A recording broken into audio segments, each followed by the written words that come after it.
welcome to And We Fought a Dragon. And then we fought a dragon. I'm Des. And I'm Becky. And we are going to do a breakdown recap of Becky's most recent session of Campaign 1. Yep. Pretty excited. I'm going to go through my highlights, my favorite bits, the odd things that stuck out to me, and then we'll jump into it. Yeah. Remind us where we've been, Des. Yeah. Where have we been? It feels like it's been a while because it has been a while, right? Yep. And it's also been a journey to even get to the place where we are recording. We had a rough day today, friends. Pretty hard times. Yeah, we started attempting to record today's session 6 hours ago now. Over 6 hours ago now, I think. Yep. Yeah, the Wi-Fi in my area crashed out while we were on a Zoom call together. Yeah. And we were like, oh, what? And then it just didn't come back. Forever and ever and ever. 3 hours. We never get outages. It's in reality not that long, but it felt like a long time when you have something to do. Considering we had plans. Yeah. And we usually, don't really have Exactly. It couldn't have happened on a day with no plans. Come on. Get it together. Get it together. We're here now. So let's get to it. So the last thing that I remember discussing was we've got to make it to the church on time, which reminds me of the Star of Christmas, so that's funny. Something about the church, I think there was major magic vibes or somewhere else. I truly cannot remember at all, but I did write down major magic vibes. I think that was the spell scroll from Con. Right. Had major magic vibes, even though we couldn't actually see what's technically on it. It's like hidden with an illusion. Right. Yeah. And speaking of, lemon juice hack, which we both thought was brilliant. I don't know if I actually even mentioned that in the recap because we had so many episodes to talk through. At one point with that scroll with Con, we had discovered that there was something invisible on it. And so I, as Kaylin, had jokingly suggested, well, let's put lemon juice on it and make invisible writing appear. But that was shot down. Apparently magic items don't work that way. So I thought it was smart. Yeah. Safety not guaranteed. That is because you got another spell for a different. Yeah, the copy of a copy of a copy of a spell. So it could work, but you never know. You got dragon armor. I did. Which is pretty fancy. Big accomplishment. And love is in the air. Day of love. Yay.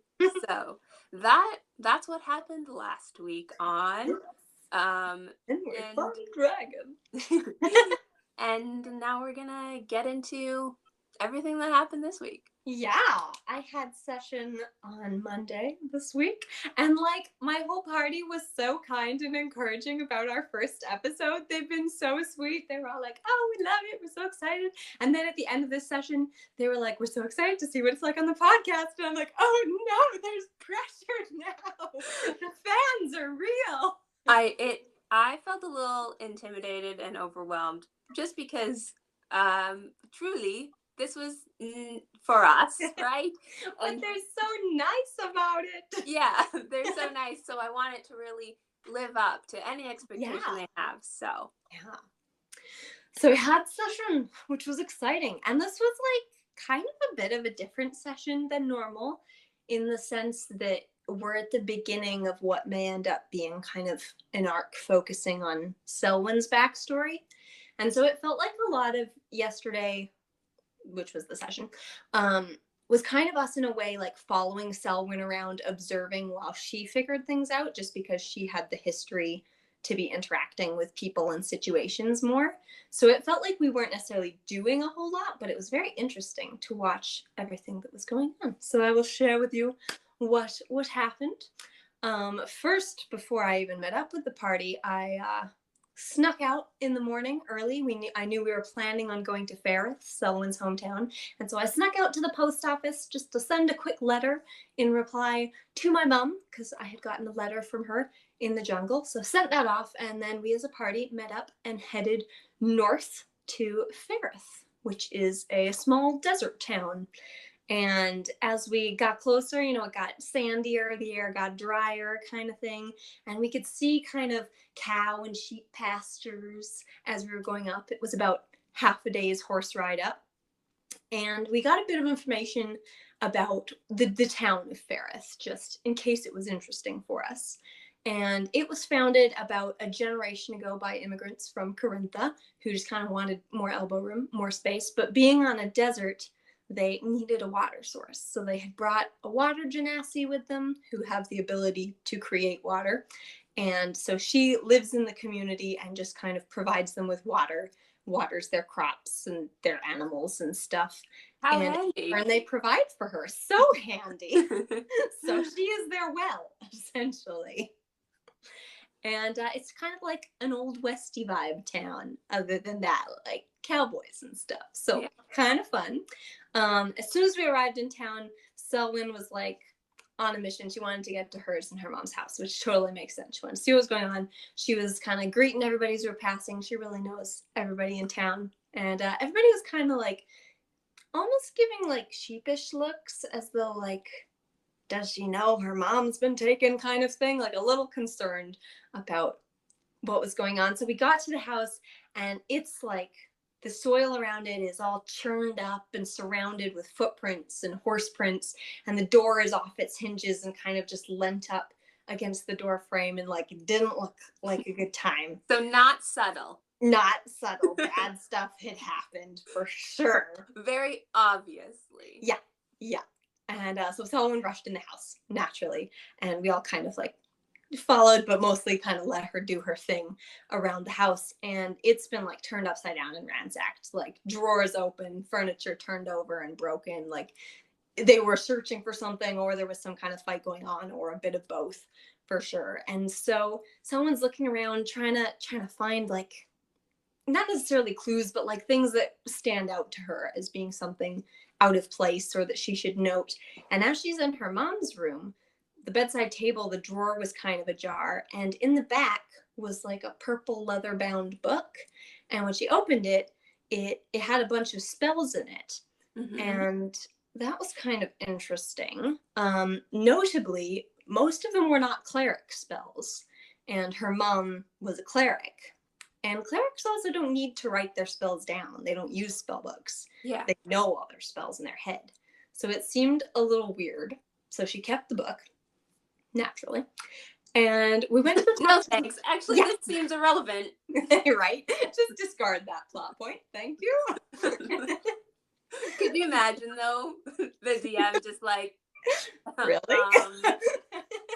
That is kind of obvious, but okay. But we took the book and went off to the neighbors, because Selwyn's mom had always arranged with the neighbors that if anything happened to her while Selwyn was away, the neighbors would keep an eye on the house. So Selwyn wanted to talk to them, see if they knew more about what had happened, what was going on. And so we knocked on the door, and their kid's son answers, and he's kind of chatting with Selwyn, like, "Oh, you're back, my brother thought you were dead." And I was like, "Yeah, she's fine." And Selwyn's like, "I've been gone a month, dude. I'm not dead yet. I haven't gotten into that much even." How kind. How kind. And then Kyrian, guess what Kyrian did, Des? I mean, the obvious answer, I think, would be give the child a knife of some sort. Yeah. He asked the kid, "Hey, do you want a knife or do you want a dagger?" And the kid kind of like looked at him, like scoffed, and was like, "I live on a farm. You think I don't have a dagger already?" And Kyrian was like, "What?" So Kyrian was a little like taken aback, but also I think like that kind of "I'm so proud" moment where he's like, "Yes, this child already has a dagger," which he's set. He's approved of. Yeah, exactly. This one will be okay. I need to go help the other ones now, kind of thing. And anyway, the kid said his parents weren't home. So they were over having kind of a community lunch at the local tavern in the middle of the community. And there was a town meeting going on. People were gathering because now that Selwyn and her mom were gone, the town needed to find a new healer. So that was kind of awkward now that Selwyn's back, but also like not staying kind of thing. Yeah. So we went to the tavern and there was a couple dozen people gathered around, and they kind of all noticed and fell a bit silent as we entered and greeted Selwyn. And she just kind of like asked them what they knew. Like, what's going on? What happened? What do you know? And there was a bit of silence at first, and then this water genasi Silt kind of came forward and explained that soldiers, seemingly from El Alanor, which is the high elf city, had come about a week after Selwyn left. So a couple weeks ago now. Yeah. And surrounded the house, trashed it as we saw, dragged Selwyn's mom out and took her away. And the soldiers were like dressed in the colors of El Alanor and stuff. And so Selwyn was pretty like, nah, do I stay or do I go kind of moment. And the mom of this kid, the neighbor who'd been watching the house, kind of reassured her they'll keep an eye on the house if she needs to keep going. And she asked if anyone had like actually seen what happened. And one of the local cowboys had seen the soldiers coming in. He said it was a lot of them, like he was surprised by how many of them it was, kind of thing. And he kind of commented that like he knew Selwyn's mom was pretty powerful, but like that powerful. Apparently there was like lightning bolts going off. Like there was a magic fight happening around this house. So it explains the destruction of the house, I guess, but still wondering what's happening. And like based on Selwyn's understanding of her mom, also like pretty atypical with the aggressive type fights. Selwyn, you might remember, is a pacifist. Yeah. Because of her faith in her particular god, who her mom was also a cleric from. So I'm making the assumption that her mom was likely also a pacifist. So the idea that there was a magical fight happening seems pretty out of character in a way with that. So that was a little shocking. And we decided it was time to get us to El Alanor and figure out what's going on. Selwyn got us some El Alanor appropriate clothes from her house because they're a bunch of elven snobs and we needed to be fancier than we were because apparently we weren't fancy enough in our adventuring outfits. You just got dragon armor. That's what I fancy. So fancy. But anyway. And costume change. I know, costume change. And Selwyn had a whole face change. She did a disguised self because she looks very much like her mom. Yeah. And so if her mom was just arrested, she pops in town, there might be some not so good connections made there. So she kind of tried to make the changes pretty subtle, like not so much changing the way she looked, but changing like her hair color and her eye color or skin tone, just enough to make her look like a different person. Yeah. And then we got a bit more information about Selwyn's mom because we literally had no plan. Like going to El Alanor, we're like, so what are we doing when we get there? We don't know. So Selwyn's mom was a cleric of Eldath, like Selwyn is. And when she and Selwyn lived in El Alanor, when Selwyn was quite young, her mom was the healer for the king and queen of El Alanor. And so Selwyn kind of grew up in the court, very high up type situation, sort of thing. And she would have been like the human equivalent of 10 years old when they left. In Elven years, she was like 50, but she was 10. So she doesn't really remember a whole lot of their life there. She vaguely remembers like her mom taking her to church sort of thing and vague memories of the court, I suppose, but not a whole lot. She did remember that just in her whole life, her mom was never super devout. Like Selwyn herself has always been much more spiritually devout. Her mom was always very encouraging of her, but wasn't super devout herself necessarily. A bit odd for a cleric. Yeah. Interestingly. Yeah. So we got all that info to kind of process, and Selwyn was like, I need a place to go when we get to El Alanor. And remembering this church that she sort of remembered as a child, she decided to say a quick prayer to her goddess to just kind of ask her for some help in finding a church of Eldath when we got to El Alanor, kind of thing. And had this rather spiritual moment, after which she opened her eyes and found a piece of paper in her hand with an address on it. So we're like, ooh, a clue, which was helpful. So it just appeared? Yep, just Okay. paper with an address appeared in her hand. All right. Yeah. And then it was time to teleport to Eleanor. And now we had this spell from Khan, which I think I misunderstood a little bit at first how it worked. I kind of understood it to be like it will show whatever spell you need in the moment when you activate it. Yeah. But it seems to be more like there is a set spell on it, and when you need that spell, it will activate itself. Okay. So just kind of keep checking in to see when it's there, I guess. Very different. Yeah. Because I was hoping it would provide us with like a safer teleportation spell than we had. No, it didn't. No. We checked. Okay. It was still blank. So we just had the copy of a copy of a copy that was safety not guaranteed. Mm-hmm. And our DM had each of us, there's 5 of us, roll a d20 and then add all our numbers together to see if we passed the minimum for it to be successful. Yeah.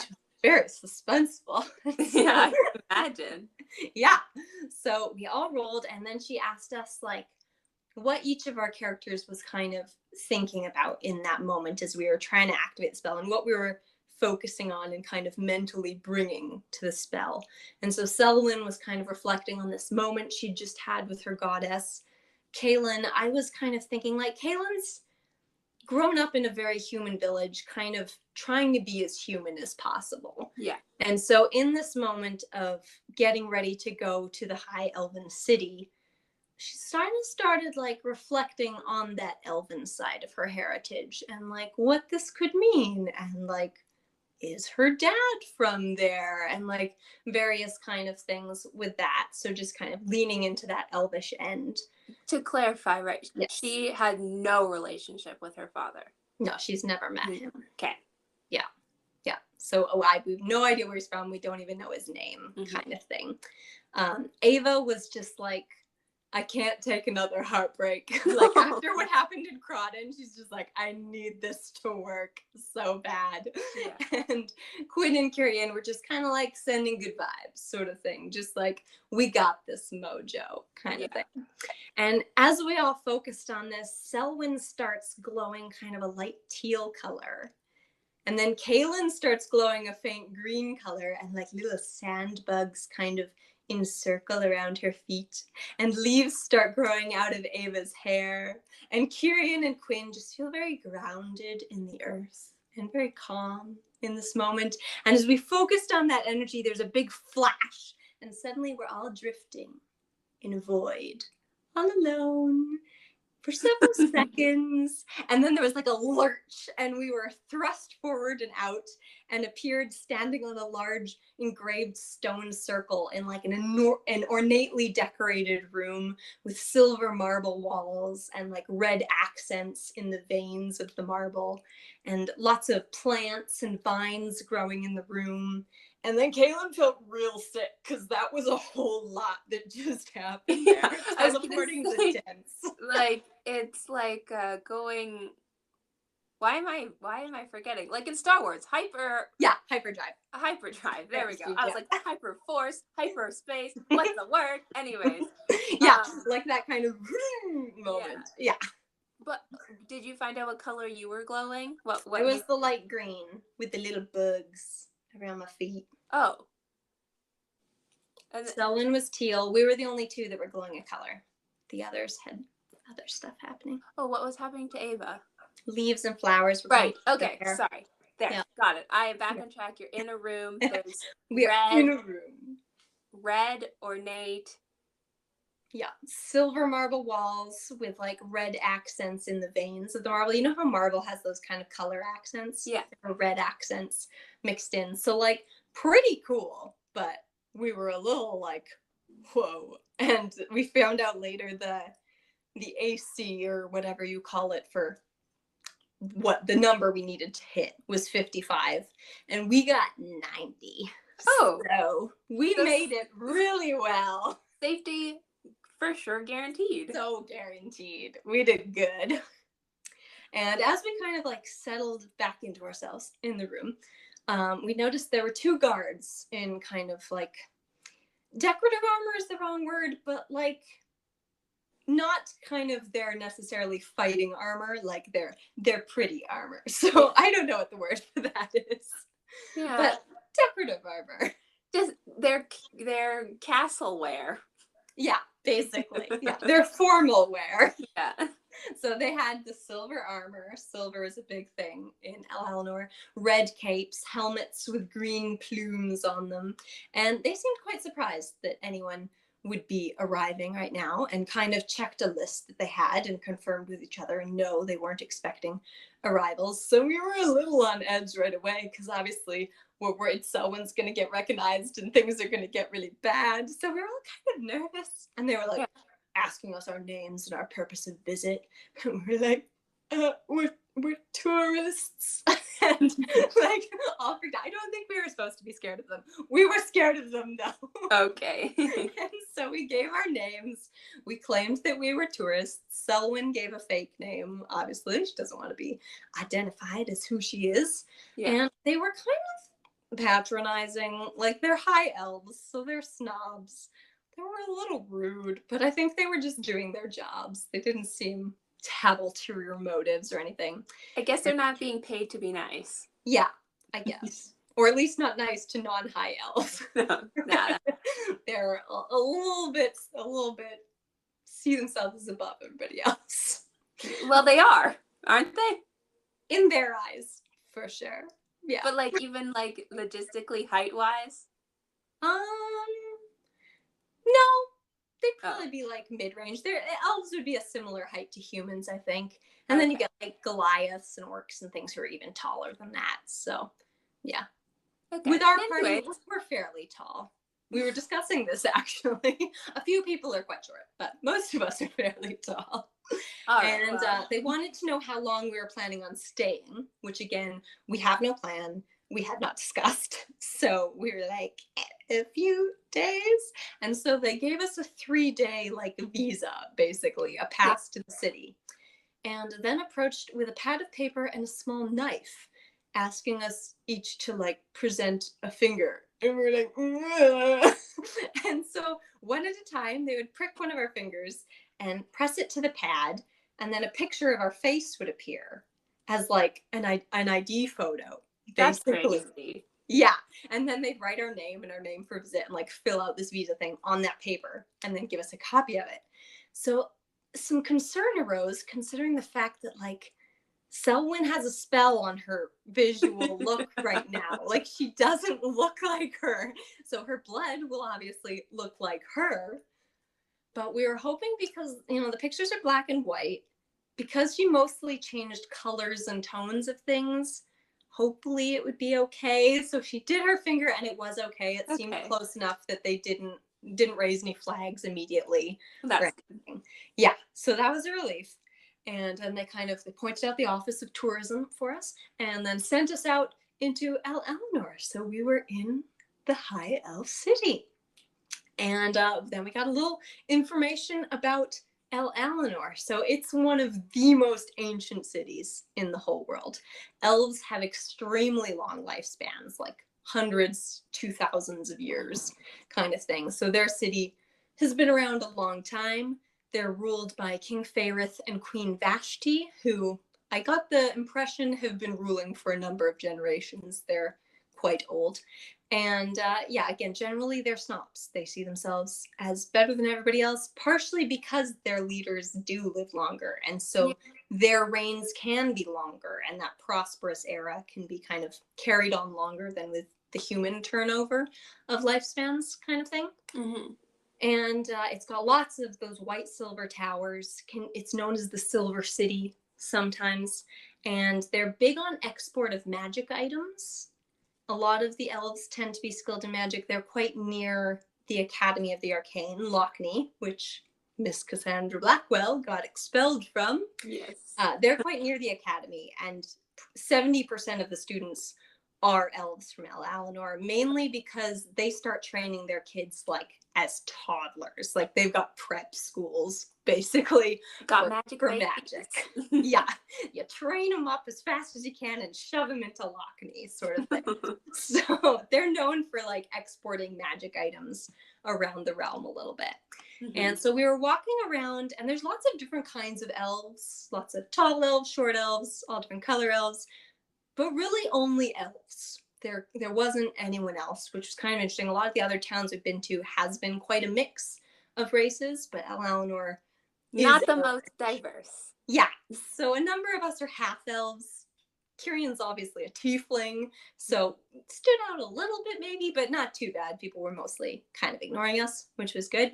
That's good. And as we walked through town, Selwyn noticed a picture of her mom plastered above a newsstand with a headline reading, "Former healer arrested for crimes against the state." Dun, And dun, the dun. subline, "Trial tomorrow at sundown." Oh my goodness. So that was not good. And also our timeline is very accelerated now. We've got till tomorrow. So a little bit concerned. Selwyn bought a couple of those papers just to like read more later on and figure out if there's more info in there. And she could remember a bit of learning about what the Grand Courts of El Alenor are. Super formal, you know, judges, lawyers, jury, the whole shebang. Yeah. However, in a case of crimes against the state, a jury might not be permitted. It might just be the decision of a judge kind of thing, who's obviously going to basically do what the king and queen tell them to do generally. So could be pretty bad. So we decided we needed to book it to the address on this paper, which did end up being the church from Selwyn's memories, which was great. And it had, you know, the similar silver marble walls, but instead of red accents, it had teal accents, which are some of the colors of Eldath. So we went inside. It's full of plants. The ground is pebbled. There was a peaceful music playing off to the side and a fountain in the middle going into a little pool. Very nice vibes. Nice place. And Selwyn was kind of looking around to see if she recognized any of the priestesses who are around, because she had had a bit of cleric school, I guess, while she was in El Alenor. So she figured she might know some of them. And she did recognize, or was pretty sure she recognized one of them, and walked over and kind of sat a little near her and then dropped her disguise self spell. And the priestess did recognize her and greeted her and kind of made known that she kind of assumed she knew why Selwyn was back in town with what's going on with her mom, and invited us all back to a bit of a more private area where we could talk kind of thing. And this was Tanil, who is a priestess who taught Selwyn when she was little. And we had introductions, etc. And someone asked her like what she knew about her mom's situation, and she was also asking Selwyn what she knew. Selwyn's mom has always been a super secretive person, doesn't talk much about the history. That's why Selwyn is like, am I a political refugee? I don't know what's going on, why I left so quickly. Like, she barely knows anything about she has no clue. Yeah. So Tano kind of was a little surprised when Selwyn mentioned her mom was a cleric of Eldath, because she was like, to my knowledge, she's not a cleric. She was never a cleric when she was in El Alenor. And so I mean, I was told she was, kind of thing. And Tanel's like, well, she could have become a cleric after she left, kind of thing. But that doesn't quite align with what Selwyn was told. And so she's kind of confused. And Tanel's like, your mom was a very powerful mage, kind of thing. So strong magic. And Selwyn mentions the story of like her mom was the healer to the royal family, which Tanel's like, yeah, that was the story that was told publicly, that she was their cleric and their healer. In reality, she was their illusionist. And that's where we ended session, with Selwyn like, what? Yeah, so yeah, everything Selwyn thought she knew, she didn't know. I'm so confused. Yeah. I mean, obviously you are too. And like, I mean, I anticipated something happening, but now everything was a lie and you still have no answer. We basically have no information now. Like, what we thought we knew, we don't know. So in what would an illusionist entail here? An illusionist is, excuse me as I adjust my seat. So illusion magic, like hiding stuff, basically creating things that aren't there, the illusion of something that isn't there.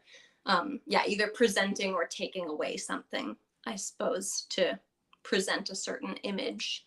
So likely we're speculating, especially based on the spells that were in this spell book that Selwen found, like they weren't cleric spells. There was a lot of almost like damage spells, there was illusion magic and stuff. So she may have been like a wizard or a sorcerer of some kind, possibly, but like we don't know. This is very interesting Yeah. stuff. Yeah. And now she's on trial. And now Yeah. you've got to figure Tomorrow. it.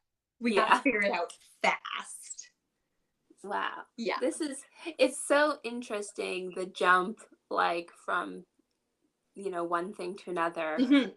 and the turns and stuff. But like this, I don't know, the anticipation of this is pretty exciting. Yeah. And like so much of this one, especially, we weren't expecting it. Like we knew Selwyn didn't know much. Her mom was very secretive, but we sort of assumed what we knew, Yeah. but we didn't.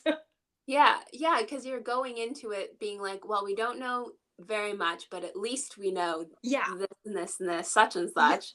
Yeah. And now you're like, never mind. Yeah. I don't know what's going on at all. No, nothing. So, little bit scary. Yeah. Now we gotta like figure out a plan in barely 24 hours. Yeah. It's like Tanil, what's her name? Tanil? Yeah. Sort of didn't really think necessarily that Selwyn's mom would be guilty, even necessarily. Like she seemed surprised by the charges, I think. Yeah. So either like it was a really, really, really well kept secret, or maybe there's some kind of fake charges going on, like something has been. Yeah. You don't even know if it's like been recent or from a long time ago, or. Well, we're kind of assuming it's probably, or at least I am. I guess we haven't talked about this with the group. I'm kind of assuming it's from a while ago because they left in a hurry when Selwyn was young. Like they just pick up and gone kind of thing. Yeah. And then sort of hid themselves. Like Selwyn's mom was trying to make sure they weren't found, which is why she never really said much about her backstory. So it could just be that they just finally figured out where she was or something. Yeah. They've been potentially hunting her down for a while. Yeah. But it could be difficult because it's not like you had a plan and now you have to like change it. You had no plan and you still have to make a plan. And you're just, everything, it's like sand. It's just falling through your fingers. It is. Grasping. Great metaphor. Interesting. Well, that was exciting. I liked that one. Yeah. I think up until now, even though this could potentially not be the case, just because I have a harder time keeping up with the individual characters, it's kind of like you and everyone else. Yeah. But I feel like Selwyn like really took a back seat in my mind, my impression of throughout this whole thing. So it's nice to kind of. I mean, she's often our face in a lot of the situations where we're talking with people. She's often kind of the person doing a lot of the talking, which is nice. She's our charisma person. But in fights and things, because she's a pacifist, she's then mostly healing us. Yeah. So she's not doing a lot of the action kind of stuff. I think that's it, because whenever you would describe a situation, it'd be like me and someone who wasn't Selwyn. Yeah. So this is cool. Well, have fun. Are you guys have a session next week? As far as I know, yeah. Okay. Well, whatever the case, I'm looking forward to finding out what happens next. And I guess I'll go through my little recap. What stood out?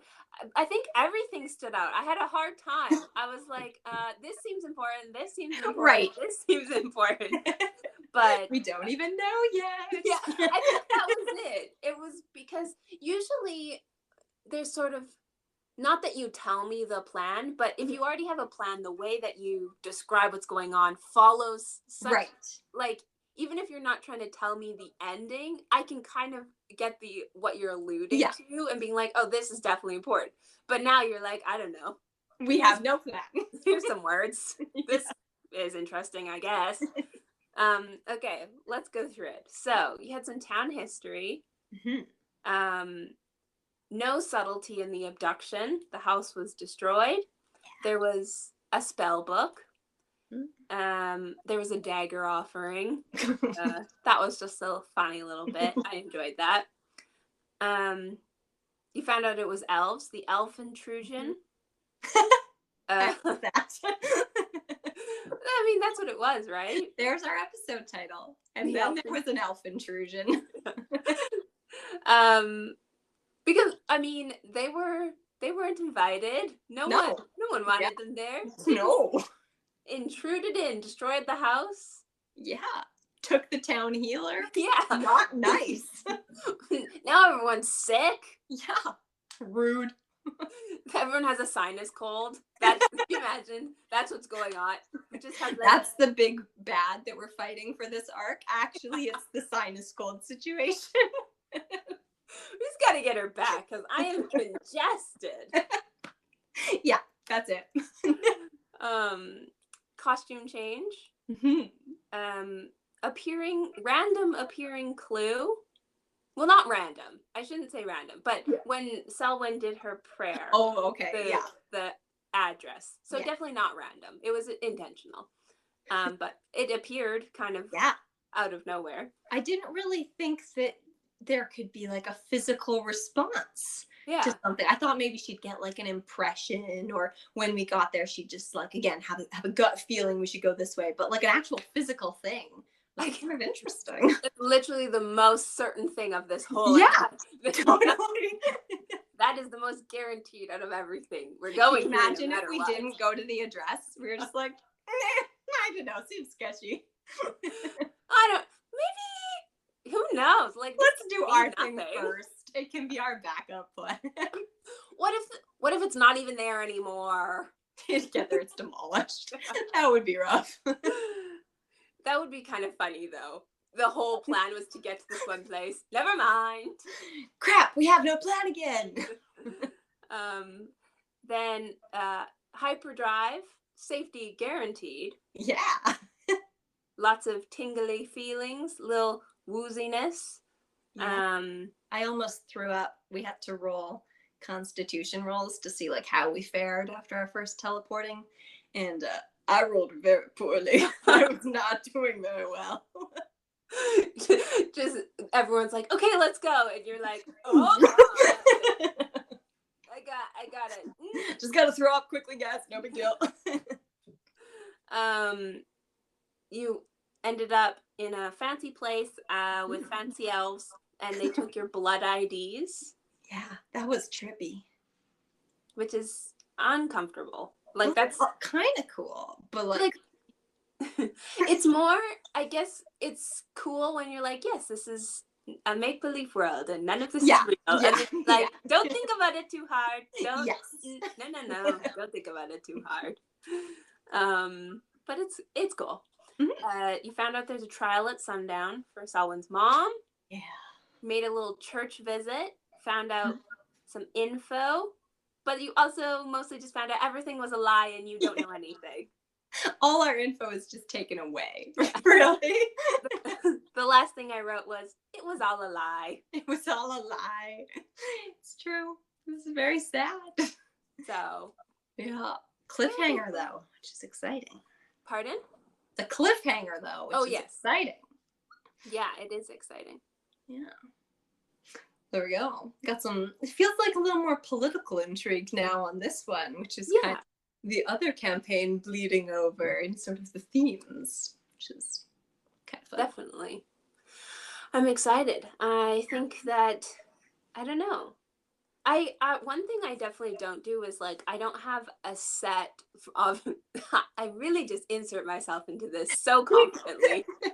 I never think of it like how I want it to turn out. I never have like I hope this happens.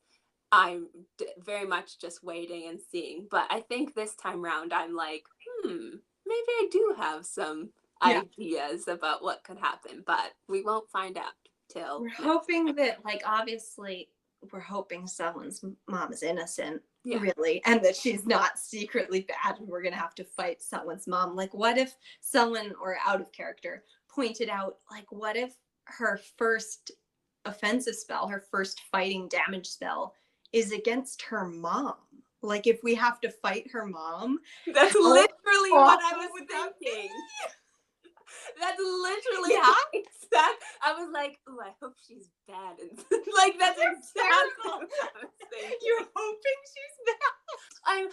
Okay, I don't hope she's bad, but I was hoping, I was hoping she's the bad guy. I mean, it would be super cool character development. Yeah, like, to be honest. I guess it depends on what you consider the bad guy, but I hope there's Right. opposition. That is Right. what I'm hoping for. But I didn't want to give it away if I can say it, so I will. Oh, we gotta speculate, so that we can later go, yeah, we were totally wrong, kind of thing, or called it, Yeah.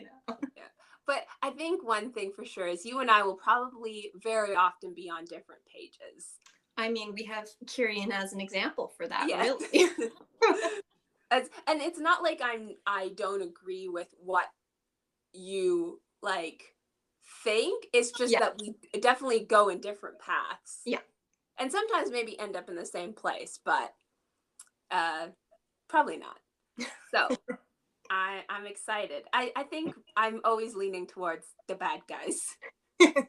We just want everyone to be secretly bad. Yeah, a little bit. I think it makes things exciting. Yeah. But yeah, so there we are. There we go. Quite a session. Very much exciting. Yeah. Well, shall we roll one of my dices? Yes. All right. What color do you want today? I Purple, and teal, pink, or green? Let's go with green. That's your best rolling one, right? Typically, yeah. So, and it's my Kaylin dice. Yeah, let's go with that one. Okay. 19. So close. So close. So exciting. There we are. There we go. That's our highest yet. We're getting near that 20. I was honestly expecting a 1 today. After all those tech issues, It seemed like it would be poetry just concluding. Well, I guess it was meant to be. Everything worked out to lead up to that one moment. Yeah. The cusp. Would have been cool if it was a 20, but whatever. Yeah, one day, some people honestly go years without getting a nat 20 when they want a nat 20 kind of thing. So who knows how long it will take us, really, because we want it too bad. Yeah, I can see that happening. But thanks for listening, everyone. Yeah.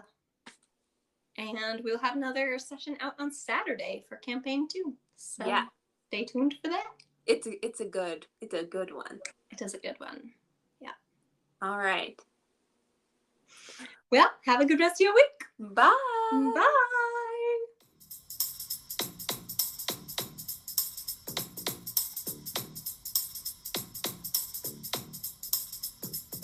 Now this is a story all about how my D&D parties came about. And I'd like to take a minute, just sit right there, and I'll tell you this week's adventure of a Bard and Ranger.